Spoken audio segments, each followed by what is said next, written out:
Is this Nate? Yeah, Nate. All right. Hey guys, my wife and I love old houses. Our first home was a single-story 1915 Craftsman that had already been renovated. We are looking at selling that home and purchasing what appears to be a late 1800s two-story.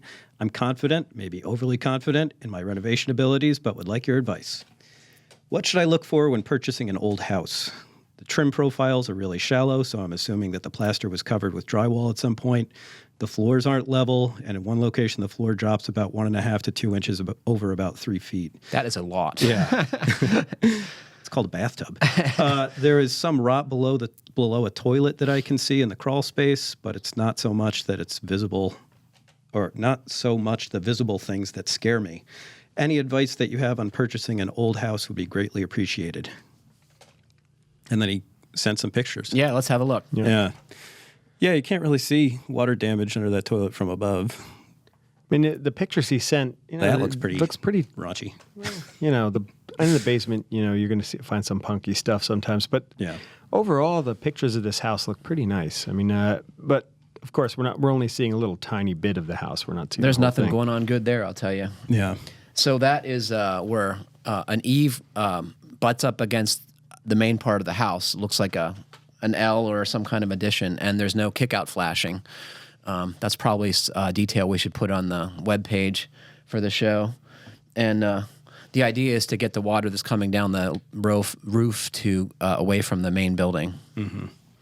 But now his question was, where should he be looking at the things that he can't see so well? And we actually have a video series. John Ross, who used to be an editor here, had a guy come. It was George Nash, who's a local restoration specialist, and did a whole video series that's on Fine Homebuilding. I'll put a link to it in the podcast notes on inspecting old homes. And a couple of the takeaways from the video series were basically, roof and your foundation are the most important things. Yeah, I always go to the basement first. That's where the expensive stuff is, right? Yeah, you look for moisture issues, look for crumbling stone foundation, look at the walls, and look at all the surfaces and see if there's anything that just looks really out of whack, out of plumb. I would look at the heating and plumbing systems too, because that's going to be thousands of dollars if they go south. Sure, and if a house is that old,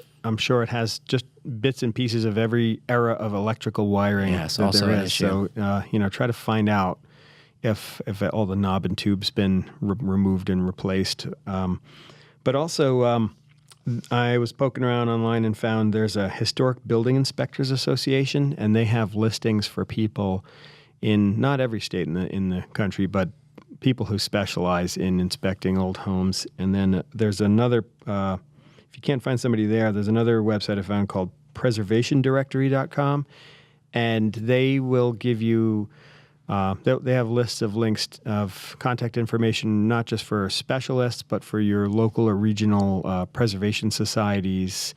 And, if it's an old home in an area where there are other old homes, there's going to be people that know how those houses are built in that region, and it's probably best to go to a local expert. Should we address his question built into his bigger question? The trim profiles are really shallow, so I'm assuming that the plaster was covered with drywall at some point. That's a technique I've seen a lot, 1/4-inch drywall over existing plaster walls to cover problems or cover holes made from blowing in insulation. It's a shame to have the trim so shallow. But sometimes in some older homes in certain regions, you will find that they actually trim out all of the openings and then they plaster to them. Yeah. So you can't just assume that it's drywall under there. You got to do a little poking around and try to find out, because a good thing to do is to pull off a light switch cover, and then you might be able to see what the wall, how it's built. Yeah. Scribing to plaster. Yeah. is a really dumb way to do it. Yeah. It's a lot easier to put the trim up first and then plaster to that. I would say, as far as buying old houses, I haven't bought anything nearly this old, but you just got to expect problems, and I'd put some money aside for inevitable things that are going to be wrong with it. Assume you're going to be cold. They're almost always under insulated because Sure. in a house of this era, if it is plastered, then there's not much cavity to begin with, and there's plaster that's sort of like seeped behind all of that lath. when they were putting it on. So there's not probably a full 4 inches, like this other guy had to dump whatever they did dump in there at whatever point, and you don't know what it is. If you can find somebody with a thermal camera, go in there when it's cold and just see like what the cold spots are, how, maybe it's the whole wall, maybe it's, if they put cellulose in there, maybe like the top 2 feet of every wall is just completely empty and freezing cold now. If you're really lucky, you'll find one of those old houses in a region where they've actually filled between the timbers with brick before they plaster over their walls.